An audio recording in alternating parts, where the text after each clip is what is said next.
চিৰকাললৈ হেৰাই গ'ল অসমীয়াৰ এটা অমূল্য ৰত্ন। চিঞৰি চিঞৰি মাতিলেও আৰু কাহানিও ঘূৰি নাহে জুবিন গাৰ্গ। শোকস্তব্ধ অসমবাসী।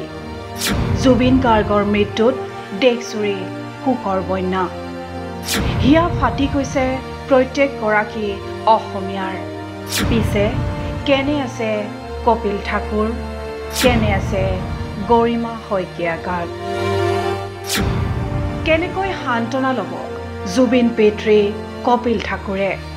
জুবিন অবিহনে কেনেকৈ থাকিব গৰিমা গাৰ্গ?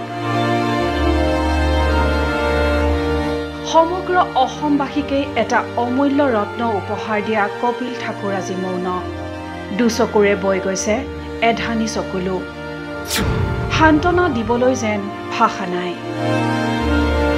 তেওঁৰ বাবে জুবিন আছিল সাহস, জুবিন আছিল সম্পদ।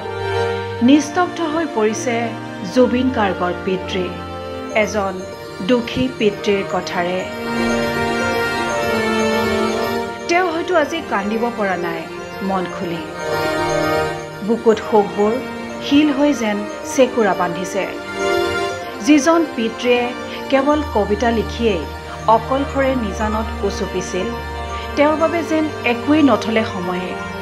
৮ বয়সতে দুৰ্ঘটনাত লৈ গ'ল জীয়ৰী জংকীক।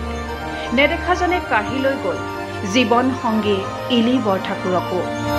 জুবিনক লৈ নতুনকৈ জীৱন সজোৱাৰ সপোন দেখা পিতৃ, যাৰ পৰিচয় কপিল বৰঠাকুৰৰ পৰা হৈছিল জুবিনৰ পিতৃৰ। আজি যেন নিষ্ঠুৰ নিয়তিয়ে আজুৰি লৈ গ'ল একমাত্ৰ বুকু উফন্দাই গৌৰৱ কৰা জুবিনকো। এইজন পিতৃৰ আৰু তেওঁৰ পৰিয়ালৰ শোকৰ সময়ত আহক সকলোৱে অকণ সাহস দিওঁ।